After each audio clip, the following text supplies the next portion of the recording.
is time for another Malazan Debrief with Riddhima. We already had her on for Gardens of the Moon debrief, and that was awesome. So I invited her back to talk about the second and very different book in the Malazan Book of the Fallen, Deadhouse Gates. Riddhima, thanks for coming on. Thanks for having me. I'm really excited. Yeah, and definitely if you haven't, I feel like most people who watch me have already, but if you haven't, check out Riddhima's channel. She is amazing. Now filled with great content. You just had a great video essay on Felicin from this book and all sorts of other stuff, and endorsed by Steven Erikson himself, who has commented on your videos. Am I correct? Yeah, he commented on my Gardens of the Moon video. It was really cool. Yeah, no, and it's well worth it because that video is great.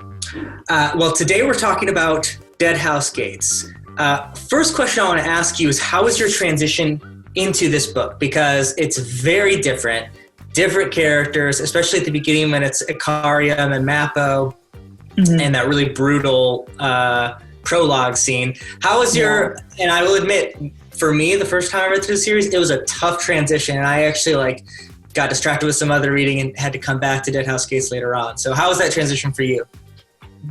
I think once you get over the initial hurdle of realizing that all the characters are different, basically, I think that Deadhouse Gates is a lot easier to read because it's just a lot more coherent. The narrative is it's obvious early on where the plot is going. Whereas with Gardens of the Moon, it felt like for the first 100 pages, I didn't know what was going on. Yeah. Whereas with Deadhouse Gates, it's only the first 50 pages. So yeah, I think once you get over the prologue and the Mappo and Ikariam sections, which by the way, I really liked those sections. I really liked those characters. So that helped. Yeah, that's great. Yeah, I thought that Deadhouse Gates was a lot easier to read, actually, overall. Awesome. That's, again, I said, look, that was not my experience, but I'm glad that was for you, for sure. So the beginning of this book, there's a setup in a couple different places, right? We have the Mappo, Ikariam / Fiddler and Apsalar setup, basically wanderers in the desert. And then we have the setting up of what eventually becomes the chain of dogs, where the horsemen, I just blinked on their name. Oh my God, the Wiccans? The Wiccans, thank you. Oh man, I was going to get so much shit if we didn't remember. The Wiccans arrive in 7 cities and start training in the city itself. And then we have, who am I missing here? Oh, and then of course, Felicin and Hiboric basically being taken into horrible slavery. So how did you feel about the setup of those storylines? Are there any of those three? You mentioned Mappo and Ikariam really that you initially really bonded with. Obviously from your video, we know you feel strongly about Felicin. I'm just curious in that first third, if you can remember, did any of those storylines really grab you more than the others? Yeah, I think Mappo and Ikariam specifically, I don't know, their bond is just immediately very compelling, and the way that Mappo obviously cares a lot. Or are we doing full spoilers for this video? Yes, I should have said it. So Deadhouse Gates, complete spoilers. Gardens of the Moon, complete spoilers. But for those watching and who are going to comment in the below, please don't add any spoilers past Deadhouse Gates. Riddhima, I think you're currently at the beginning of Memories of Ice. I'm reading it. Yeah. And other people who watch this video are going to be either there or not. So only to Deadhouse Gates, spoilers. But yes, we're going to spoil it all. So go for it. Don't feel like you have to hesitate. Okay. Yeah, I really liked Mappo and Ikariam and their bond. At first, it seems like they're just best friends, Yeah. And then later on, you find out that Mappo is actually kind of a guardian for him. Yeah. He's not guarding Ikariam; he's guarding other people from Ikariam. Yeah. But yeah, I really liked their sections, and they have a really nice, I don't know, they just have a nice camaraderie. And there wasn't I said this in my video for Deadhouse Gates, but there wasn't a specific POV where I didn't like it. Usually in a fantasy book, especially with multiple, when you have a lot of different POVs, there's at least one or two that you're I don't really care about this character. But that wasn't the case in Deadhouse Gates. every time we had a POV shift, I was like, okay, like I'm excited to see this character, like what they're up to now.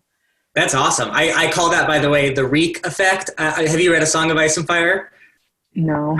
Okay, in the latter books, there's a character called Reek who, like, you get his perspectives, and every time it comes up, it's like, ugh, not another of these chapters. But yeah, I mean, I've watched the show, so I think I know what you're talking about. Oh, okay, yeah. It's very descriptive in the books. Yeah, so anyway, I wanted to ask about a divisive character. Some people absolutely love him, like his favorite. Some people absolutely hate him. That's Iskarl Pust. What was your thoughts with the crazy Mage of Shadow? I thought he was so funny. Okay. I thought he was really funny. There's like a part where he goes like, hee hee, like it literally says hee hee. And I thought of that Michael Jackson meme. Yeah. I don't know if you know what I'm talking about, but I thought he was really funny. And I mean, comparing him to like a character like Croup, or is that how you say it, Croup? I say Croup. I think different people say different things. Okay, well, you know, he kind of serves the same role in this book as like comedic relief. And personally, I think Iskarl Pust is funnier than Croup. So I like the change of pace. Yeah, and that's definitely something I think Erickson doesn't get enough credit for, like how funny these books are at points. Like you do LOL quite a bit if you're into it. Yeah, I liked I don't know, I just liked how he was kind of off his rocker and just like yelling at the spiders and everything. And yeah, he's just really funny. I was reading the Tor, like, you know how they do blogs, like reread blogs? The reread of the Fallen? Yeah. Yeah, I didn't realize that Iskarl Pust had a wife, that the spiders are supposed to be his wife. I didn't realize that. Yeah, Magora, I think her name is. Yeah. I thought that was really crazy. I was like, what? That completely went over my head. Well, this is a good transition to the other kind of wacky thing that I love introduced in Deadhouse Gates, which is the divers. Obviously, we already had a couple soul taken.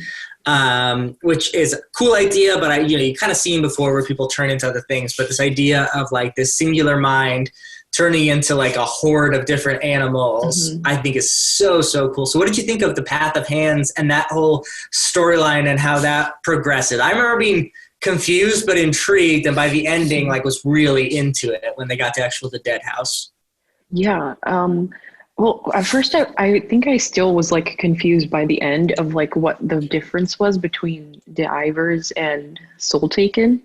But I guess you just explained it, that it's like when they turn into a horde instead of like one animal. Is that the right? difference? Yeah. So a Soul Taken, like is a dragon, or the bear was actually a Soul Taken, and then a Divers is turning into multiple, like a herd of animals. So the rats, obviously, or if they're like a flock of birds. Later on, you'll meet a Divers, I think, who's like a swarm of insects. So yeah, it's a different. It's a whole herd, I guess. Okay. Yeah. No. Yeah. I thought it was really cool, especially like the rats. They were really creepy and terrifying. Like, gross. Yeah. That was probably like the scariest part of the book, was like the ending too, when Fiddler and Apsula are all in the maze of Tremorler. That was really good. So what was the question? What did you ask me? No, I was just kind of asking about that storyline. It's kind of interesting because like when I think back on this book, I don't think it's a spoiler at all, because there's things about Malazan that is just all like kind of instinct. But like I think particularly of like the Chain of Dogs, which is kind of like why I'm kind of staying away from that, because I want to end with this. But like when you reread it, you're like, oh man, the Path of Daggers is a huge part, or Path of Hands, excuse me, Path of Daggers. Real time slipping in there. That was for you. No, the Path of Hands is like a huge part of this book. And has a huge emotional ending, I think, at least with the Mappo and Icarium stuff, and like wondering if Icarium should go here or not. Like, I think it's really powerful, but it's not really what's talked about, I think, when people talk about Deadhouse Gates. So that's why I'm curious your thoughts there. Yeah, I think it kind of starts off as like a big thing in the book, and then by the end, there's like so much going on that I kind of forgot about it. Or, like it wasn't the main thing that I took away from Deadhouse Gates, but it was like a definitely really interesting part of the world building. Yeah. Yeah, I like that one scene where Mappo and Ikarium are about to like fight the bear. And then instead of fighting, they're like actually friends. I thought that was a nice change of pace instead of like having like scene after scene of them just like fighting a bunch of different animals, of them being like, oh, hey, this one's a nice one, you know? Yeah. And then I think that guy dies at the end, which is really sad. Yeah. Yeah.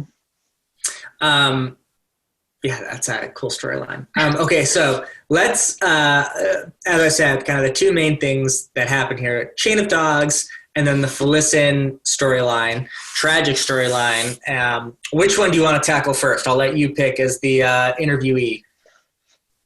Let's do Chain of Dogs first, I guess. Okay, all right. I have more to say or talk about with Felicin, so. Sure, yeah.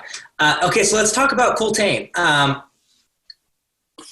The character at the beginning is kind of kept away from you, is very interested. You're just seeing it through Heboric, right? Duiker, that's right. Yeah. I get those two mixed up sometimes. They're historians. Duiker's perspective. Walk me through kind of that beginning part. The Wiccans arrive and they start doing these like drills in the city. I remember, again, my experience of Deadhouse Gates is kind of interesting because I was still being like won over to the series. I think you were won over earlier than I was. So I was like, what is going on? What are they training for? Like, didn't really understand that dynamic. And then, of course, it's really important later on. But yeah, I mean, honestly, I said this in my review for Deadhouse Gates, but I'm not a big fan of like battle scenes, and that seemed to be the focus of that like section of the book. And so even though I thought it was cool, I was like, oh, okay, these interesting. I thought it was really interesting how they had like the warlocks, and then they were all like reborn, because it also relates to like Tattersail from last book. Yeah, the children. So I thought I was more interested in like that aspect of the Wiccans, but yeah, I thought Coltane was a really interesting character because he is so like closed off, and I really liked how Duiker is constantly like putting the nobles in their place. You know how like after they when they're like refugees and everything, and then they're like traveling through the desert, like Duiker just like slaps them down several times. That was really satisfying to read. But yeah, it was definitely a very satisfying, well, not satisfying, but it was definitely a really sort of epic. I don't even know what word to describe it, but I felt a lot of emotions. For the ending of that storyline. Yeah, that's the thing. Like, I'm kind of with you. Like, I don't get like super jazzed about like the different formations and the sappers like making this fake, bridge ramp. Like turtles and digging under the ground. Like, that's cool, but like me envisioning the battle is not what I get really excited about. It's like the emotional punch of like them having these amazing victories after amazing victories, but like they can't get ahead of this horde. And like, the socio-political struggles of the nobles and then the poor people. Still, even in this terrible situation, people are nervous and care about that. And like the exhaustion, like it really does like exhaust you as a reader on purpose, I think.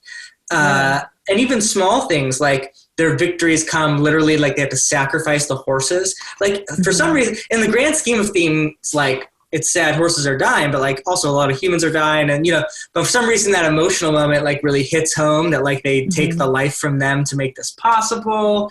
Like all of that stuff is what I remember. And then of course, like they get to, it's Aaron, right? Is the final Aaron, that they like stumble to, and then that terrible moment of crucifixion and just like everything.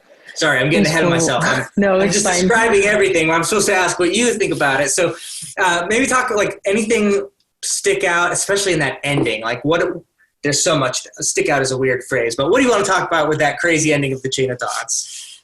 Oh yeah. Because there's that part where they get the like Hail Mary from Darujistan, which is like super weird, and it comes out of nowhere, but you're still like, oh my God, you were kind of expecting it. Cause I think, there's like that, here comes the cavalry moment, that trope of like in the last minute they get saved and you're like, okay, here it is. Like this is their way out. And then they still end up dying at the end, which is just so tragic. And yeah, it was really well done. I feel like even up until the end, I was like, come on, like they're gonna push through. They're gonna make it. And I mean, some of them do, obviously, like a lot, like I'm pretty sure like several thousand refugees get into Erin and they succeed in that regard. But the fact that Coltaine and Duiker die is just so sad. And Duiker was such a good character. I was convinced he was going to be like a big player, and just like, you know, in the later books he would, you know, write the history of Malazan or whatever. But I can't believe he died. I guess in the end of the epilogue, it kind of hints to, I think it's Coltaine being reborn. Mm-hmm. Or, yeah. Okay. Yeah. So I was happy about that. Oh, yeah. I figured it was probably Coltaine because he's actually Wiccan. But yeah, that was really, in any other fantasy book, that would have been like my favorite storyline. But the fact that there's others that I liked even more is really an indication of how much I liked this book. Yeah, and that reminded me, Duiker, one of the things I love about him is his constant reflection on history throughout the whole thing. Like, that's obviously a huge emphasis of him as a historian. That great quote that all of history can be distilled in these words, that children are dying. Mm-hmm. And that the whole book really is like... There's another quote too. Go ahead. Hold it. I'm going to find it on my Kindle app really quick, but go ahead. Yeah. No, while you're looking that up, like as you said, like that trope, here comes the cavalry, right? It's the third day, look to the east, and Gandalf's going to come, you know, sweep through. And this whole book, you're like, it's happened several times where maybe not necessarily here comes the cavalry, but like they survive. They have some tricky thing and they make it. They have some tricky thing. So you're thinking like, that's how this is going to end. And then like, it's a complete loss. Like, you're right. They save some of the common people who get into Erin, but like every single troop, every single Wiccan, every single soldier is crucified horribly along the road out of Erin for what it says how far. It's like leagues miles away. Yeah. And is like this horrible thing, complete loss, and yet you know, in some ways a victory in the sense of like that what they did was save other people. But it's a complete twist on a trope that you're expecting. And that's what makes it so powerful to me, is that this whole great story is about just immense, brave sacrifice. Yeah. The quote was, it had become a day to hold in his arms broken figures, which is, it's not like a huge, big quote, but that just stuck out to me because I don't know. Even though it is like Duiker's story is a lot about battle, it's very philosophical. And like you said, his musings on history and his reflections were really interesting for me to read. And that's probably why I enjoyed it so much, even though I don't generally like battles and all that. Mm-hmm. Before we leave the storyline, I want to ask you about Stormy and Gessler. They obviously have this beautiful moment at the end where they kind of save two dogs, and they're I think that's where that quote comes from, right? That he's holding the dog. I remember. Right? I think it's when Commander Blistig gripped the bowman, but I'm pretty sure this is when the warlocks, they're like really sad. Hold on. Okay, no, that's fine. Yeah, I don't actually... That makes sense, but... Yeah, it's the warlocks. They're like really sad after they had to kill the horse, I think. Okay, got it. I said it's earlier in the book than I thought it was. But at the end, you know what I'm talking about? There's the two dogs that Stormy and Gessler... Is it one dog, two dogs? That's Stormy and Gessler. Yeah, the dog, the really annoying dog that none of them like. Yeah. Yep. That they like saved and healed them up and like gave them food. So what do you think? Stormy and Gessler are new characters. I was really taken with them, and they'll actually show up quite a bit throughout the series. So I'm curious your thoughts on them at all. Interesting. Yeah, I don't remember them at all.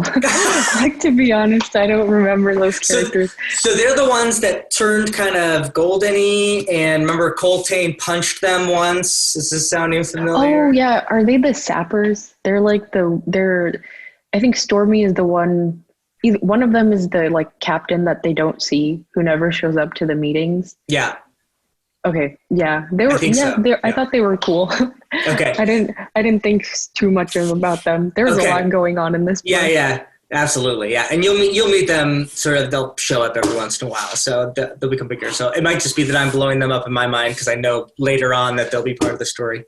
Okay. So let's talk about Felicity, because you put out an amazing video today about how important and how strong a character she was, and that Erikson gave her the space to deal with her pain in like a believable and not like gross way. So I'm going to kind of give you the floor, hash out. First of all, everyone should go see that video essay because it's great.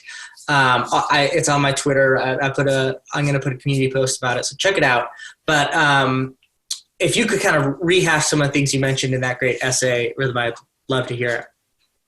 Yeah. So Felicity is probably my favorite character from Deadhouse Gates. And I just feel like she goes through this incredible journey, and she just displays so much perseverance and endurance. And even though she is, sometimes thorny and she's not always likable, I feel like it only ever gets brought up when a woman is unlikable. And, like male characters are given the space to be unlikable and to do things that are morally gray. But whenever it's a woman doing that, for some reason she has to like get piled on by the fandom for some reason. And guys are tough, women are bitchy kind of thing. Yeah, exactly.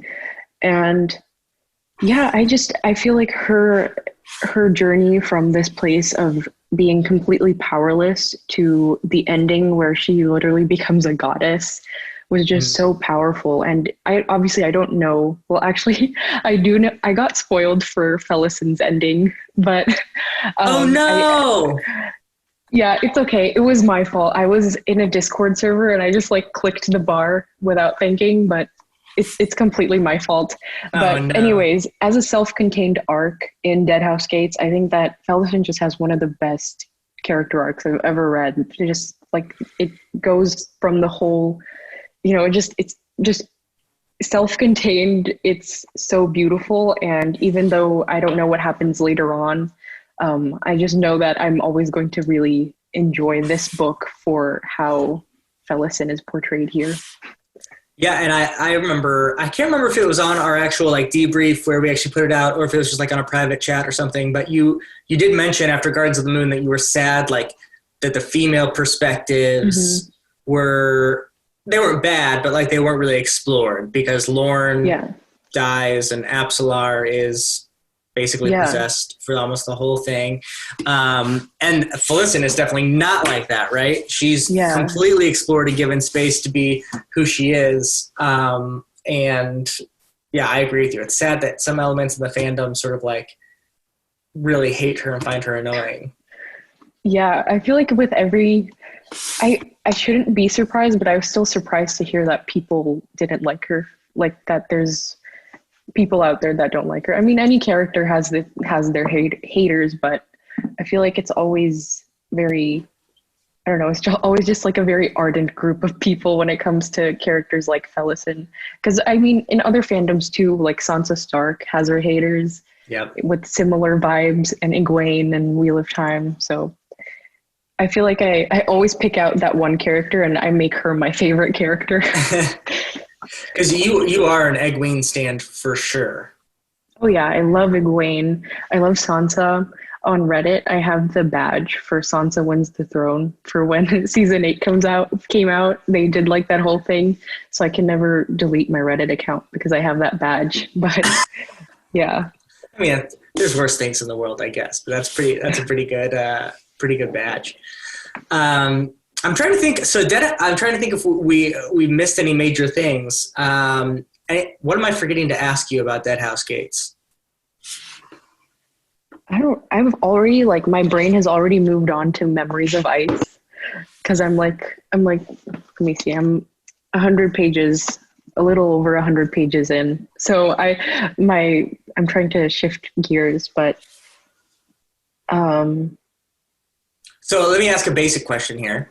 Right now, your ranking, you have 2 books. What's the ranking of the Malazan books? I definitely think that Deadhouse Gates is better than Gardens of the Moon, but it's not a super big difference for me. I think that Gardens of the Moon is actually really satisfying as like a standalone. Like if you were to read that book and just be like, okay, that was okay. I don't really feel like continuing on with the series. Like I feel like you could be reasonably satisfied and not have to like, you know, you would just be satisfied with Gardens of the Moon. But if you're like me and you're like, oh, this is really cool, I want to know more, then you have this whole huge 10-book series to explore. And I think that what Deadhouse Gates did really well was, like I said, the plot is just more cohesive and it just flows better. You can tell that Erickson improved a lot as a writer, even though I think from sentence to sentence, like Gardens of the Moon is a really beautiful book, like in terms of prose and all that. But yeah, Deadhouse Gates is, I think, definitely my favorite for now. But honestly, I'm reading Memories of Ice, and I feel like it's even easier to get into than Deadhouse Gates because you already know these characters. Like you just feel like you slip right into it. And I feel like you could potentially read Memories of Ice. I obviously haven't finished it yet, but you could potentially read this like right after Gardens of the Moon and like switch it around with Deadhouse Gates. What do you feel about that? Yeah, no, I would agree with that. I mean, I think I always tell people just do publication order, but if you need to mix it up, yeah, I absolutely agree with that. In fact, I've told people who I am like concerned might not like the series as a whole that they can start on Memories of Ice because you don't have the background of Gardens of the Moon and you don't have the background of Deadhouse Gates, but Memories of Ice can kind of stand on its own. And of the original three, which I think any of them you could kind of start with, I think this one has like the biggest punch.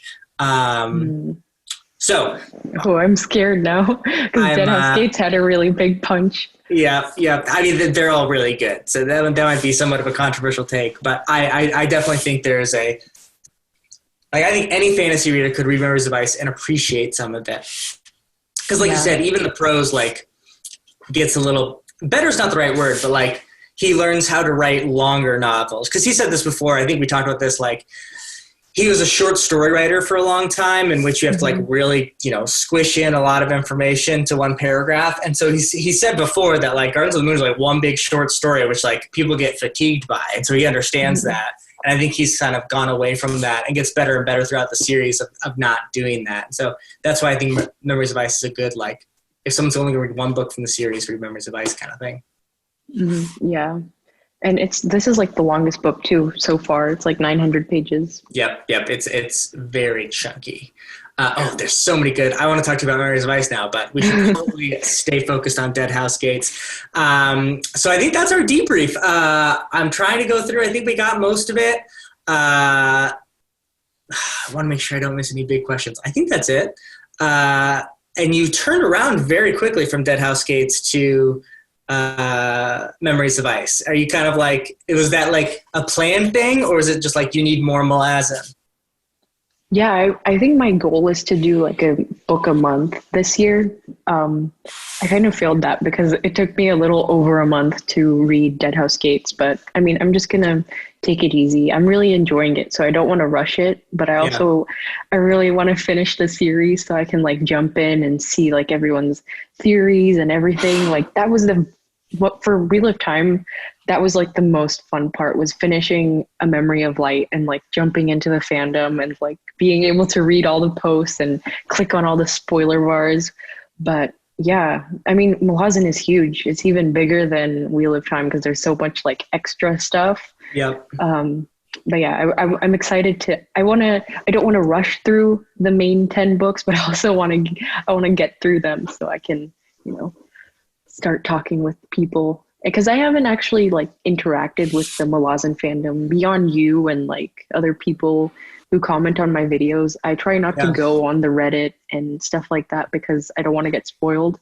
Right. So I will say the Reddit is very good about like spoiler like flagging, and then the wiki is not. Don't use wiki or Chrome or Google, which like I think that, especially a wheel-time person, that's the case. Mm-hmm. Anyway, Riddhima, thank you so much for joining us. I'm hoping to have you after every book because I love your insights on this. As I said before, check out her videos. She had Great Gardens of the Moon, Expectations versus Reality, and she did the same thing in Deadhouse Gates. Same basic format, great reviews, and then, of course, that video essay on Felicin. All so worth your time. Check it out. Subscribe to Riddhima. Riddhima, thank you so much for coming on. Thank you for having me, Andy. Absolutely. Bye, everybody. First in, last out.